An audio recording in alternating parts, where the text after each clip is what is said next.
Hello everyone, আসসালামু আলাইকুম। আমি বিথি, বাংলাদেশি ব্লগার মম বিথি চ্যানেলে আপনাদের সবাইকে স্বাগতম জানাচ্ছি। কাছে এবং দূরে, দেশ এবং দেশের বাহিরে যে যেখান থেকে আজকের ভিডিওটি দেখছেন, আশা করছি সকলে ভালো আছেন, সুস্থ আছেন। আলহামদুলিল্লাহ, আমরাও ভালো আছি। আপনাদের সাথে এখন আমি শেয়ার করছি রোজার প্রস্তুতির উপর একটা ভিডিও করব। সেই জন্য আসলে সবাই দেখছি রোজার প্রস্তুতি ভিডিও দিয়েছে, আপনারা মাশাআল্লাহ অনেক বেশি সাড়া দিয়েছেন। আশা করি আমার ভিডিওতেও আপনারা অনেক বেশি সাড়া দিয়ে আমার পাশেই থাকবেন। তো আমি শেষ মুহূর্তে আপনাদের সাথে ভিডিও নিয়ে চলে এসেছি রোজা প্রস্তুতি বিষয়ে। তো আমি এখানে কিছু পেঁয়াজ কেটে নিচ্ছি। আসলে এটা 1 মাসের জন্য আমি কেটে রাখবো। আবার বলা যায় না, 1 মাসের কমও হতে পারে, যদি কম হয় আমি আবারও কেটে নেব। তো আমি এখানে বেশি পরিমাণে পেঁয়াজ কুচিয়ে এখন ফ্রিজে রেখে দেব, সেই জন্য পেঁয়াজ কুচি করছি। আর রমজান মাসে পেঁয়াজ কুচি, কাঁচামরিচ কুচি এগুলা তো আসলে বেশি পরিমাণে লাগে, যেহেতু বাড়িতে ভাজা পোড়া করা হয় বেশি, সেই জন্য। তো আমি এখানে অনেকগুলো পেঁয়াজ এখন ছিলে নেব, নিয়ে পানিতে ভালোভাবে ধুয়ে নেব। ধুয়ে পরিষ্কার করে নিচ্ছি এখন আমি।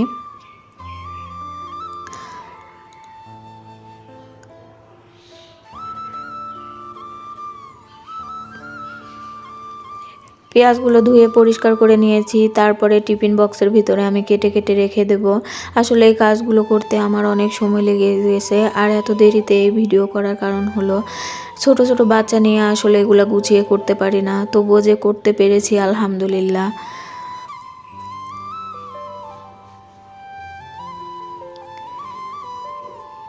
কাজগুলোর মধ্যে আমি খুব তাড়াহুড়া করছিলাম, যেহেতু আমার মেয়ে ঘুমাচ্ছিল, এই সুযোগে আমাকে এই কাজগুলো গুছিয়ে নিতে হবে। সেই জন্য আমি তাড়াহুড়া করে পেঁয়াজগুলো সব এখন কুচি করে নিচ্ছি। আসলে রোজা থেকে এত কাজ করতেও ভালো লাগে না, তার জন্য যতটুকু সম্ভব কাজগুলো গুছিয়ে রাখার চেষ্টা করছি। আর রমজান মাস আল্লাহ তাআলা আমাদেরকে একটা বেশি বেশি ইবাদত বন্দেগী করার সুযোগ করে দেয়, সেই জন্য 1 মাসের কাজ একদিনে গুছিয়ে রেখে আপনারা বেশি বেশি ইবাদত করতে পারবেন।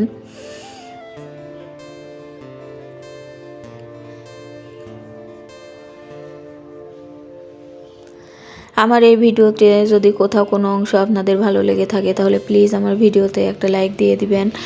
আর খুব বেশি ভালো লাগলে আমার চ্যানেলটি সাবস্ক্রাইব করে পাশে থাকা বেল নোটিফিকেশন ক্লিক করবেন, তাহলে যখনই আমি ভিডিও ছাড়বো নোটিফিকেশন পৌঁছে যাবে আপনার কাছে।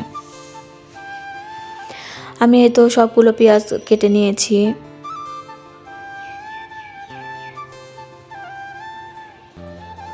সব পেঁয়াজ কেটে নিয়েছি আমি এখন। তারপরে আমি কিছু কাঁচামরিচ কুচি করে নেব। আসলে কাঁচামরিচ কুচিও বেশি লাগে, যেহেতু আমরা বড়া ভাজার সময় কাঁচামরিচ কুচি ব্যবহার করি, আর অন্যান্য কিছু রান্না করতে রমজান মাসে কাঁচামরিচ কুচি এগুলা বেশি লাগে। আমি আসলে ভিডিওটা শেয়ার করছি যাতে কোনো আপুর একটু হলেও যারা নতুন সংসার করছেন তাদের আইডিয়া পেতে পারেন যে কিভাবে আপনারা খুব কম সময়ের মধ্যে রমজানের প্রস্তুতি গুছিয়ে রাখতে পারবেন।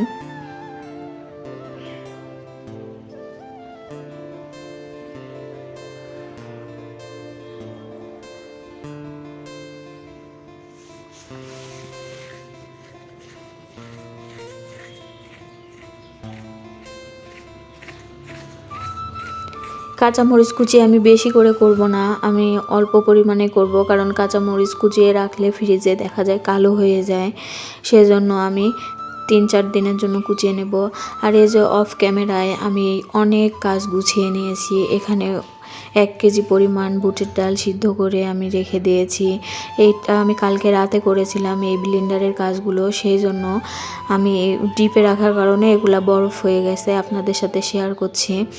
এখানে আমি কাঁচামরিচ কুচি ব্লেন্ডারে পেস্ট করে নিয়েছি, অনেক পরিমাণে রসুন ব্লেন্ডারে করে নিয়েছি, আদা বাটা, রসুন বাটা, কাঁচামরিচ কুচি। আর ওই যে ওইটাতে দেখলেন আপনারা আমি বড় বক্সের 1 বক্স খেসারির ডাল ভিজিয়ে তারপর বেটে নিয়েছি। এখন রোজার মধ্যে শুধু এটাতে পেঁয়াজ মরিচ যা যা লাগে মশলা মাখিয়ে আমার যতটুকু পরিমাণে লাগবে ততটুকু পরিমাণ আমি শুধু বড়াটা ভেজে নিলে আমার হয়ে যাবে। আমাকে কিন্তু আর এক্সট্রা কোনো বাটাবাটি বা ভেজানোর ঝামেলা প্রত্যেক দিন করা রাখবে না। 1 মাসের জন্য আমার কাজগুলো আমি এগিয়ে রাখলাম। তারপরে আমি এই যে এখানে কিছু সবজি রোজার জন্য, সবজি না সরি ফল রোজার জন্য এখন আমি এগুলো ফ্রিজ দিয়ে সুন্দরভাবে গুছিয়ে রাখবো। এখানে কিছু আমি কমলা লেবু নিয়েছি, বড়ই নিয়েছি, তারপরে গাজর, শসা। আসলে গাজর কুচি করে রাখলাম না, এটা আমি যখন নুডলস বানাবো তখন গাজরের মধ্যে ব্যবহার করব।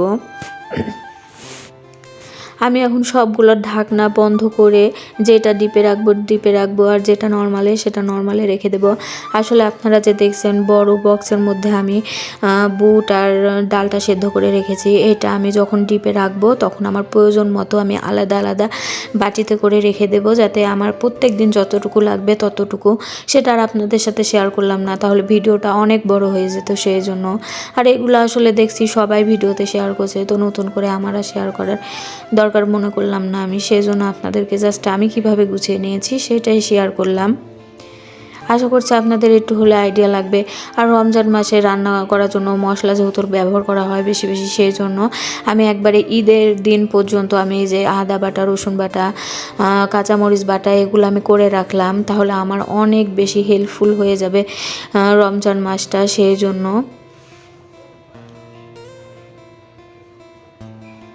এগুলো আমি এখন সুন্দর করে ডিপে রেখে দেব। এই যে আমি এখন রেখে দিচ্ছি।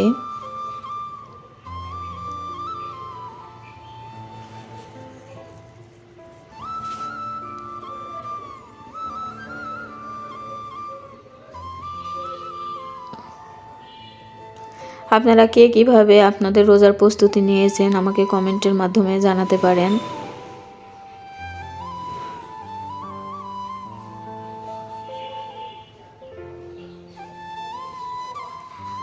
আমার ফ্রিজটা খুব একটা বড় না, সেই জন্য আসলে কৌটা বেশি একটা ফ্রিজের মধ্যে ঢুকানো যায় না। তবুও আমি একটা সেলফ ফাঁকা করে যতটুকু পেরেছি সব কৌটাগুলো ঢুকিয়ে সাজিয়ে রাখার চেষ্টা করলাম।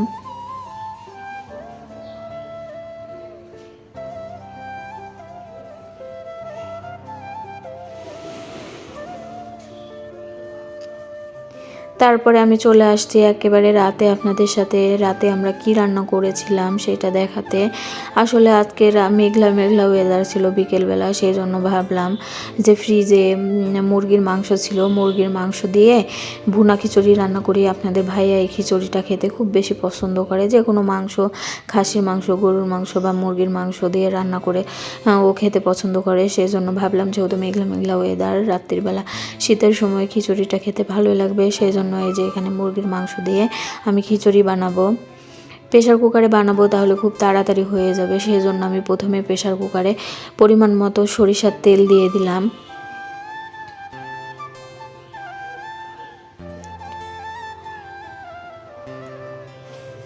তেলটা গরম হয়ে গেলে এর মধ্যে রসুন, পেঁয়াজ কুচি আর তেজপাতা দিয়ে দিলাম।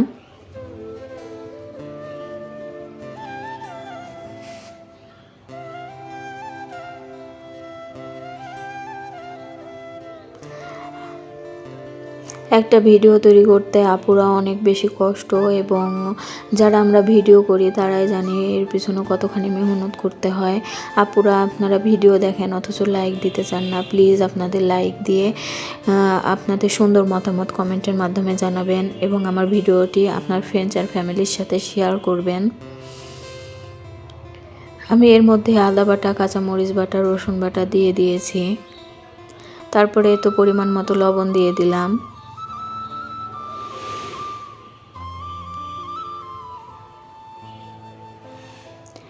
আমি হলুদ গুঁড়ো দিয়ে দিচ্ছি এখন।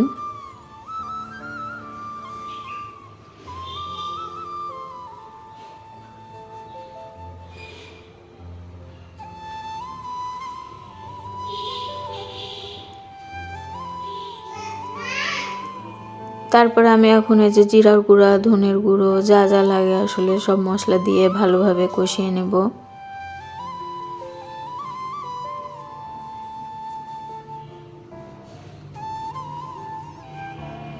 হালকা শুকনো মরিচের গুঁড়ো দিয়েছি, তাহলে কালারটা সুন্দর হবে সেই জন্য।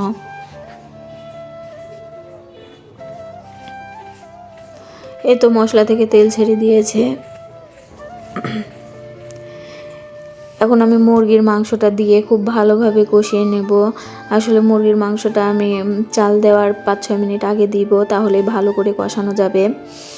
মাংস বা অন্য কিছু, যে কোনো কিছু কষানোর উপরে স্বাদ লুকিয়ে থাকে। যত ভালো আপনি নেড়ে চেড়ে কষাবেন তত ভালো এর স্বাদ পাওয়া যায়। আর মশলার কালারটা কিন্তু খুব সুন্দর হয়েছে মাশাআল্লাহ। তারপরে আমি একে একে এখন মাংসগুলো দিয়ে দেব।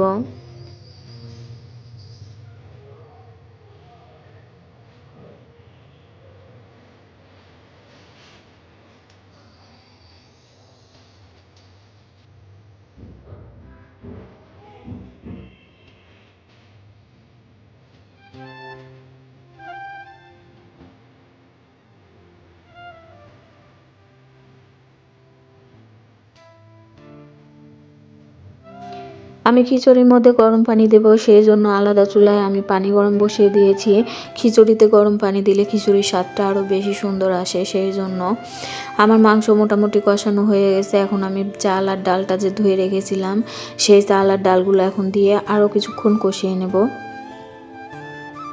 এই তো চাল ডাল আর মুরগির মাংস আমার খুব সুন্দরভাবে কষানো হয়ে গেছে। এখন যে আমি গরম পানি করে রেখেছিলাম, সেই গরম পানিটা খিচুড়ির মধ্যে অ্যাড করে দিচ্ছি। সব পানিগুলো আমি দিয়ে দিয়েছি। এখন আমি প্রেসার কুকারের ঢাকনা দিয়ে 3টা সিটি দিয়ে নেব।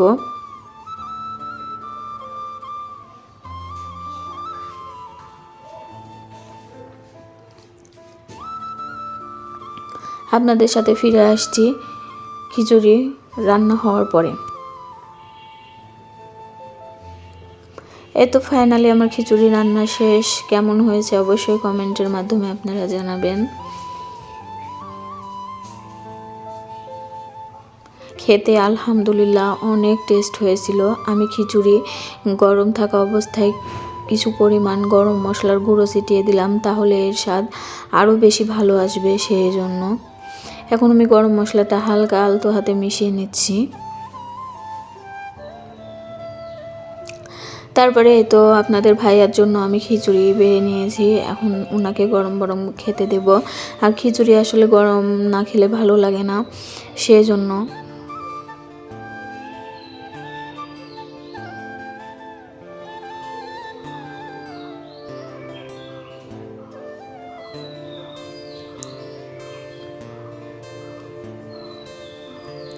আলহামদুলিল্লাহ, মনে হচ্ছিল আল্লাহ তাআলার নিয়ামত খাচ্ছি। অনেক স্বাদ হয়েছিল।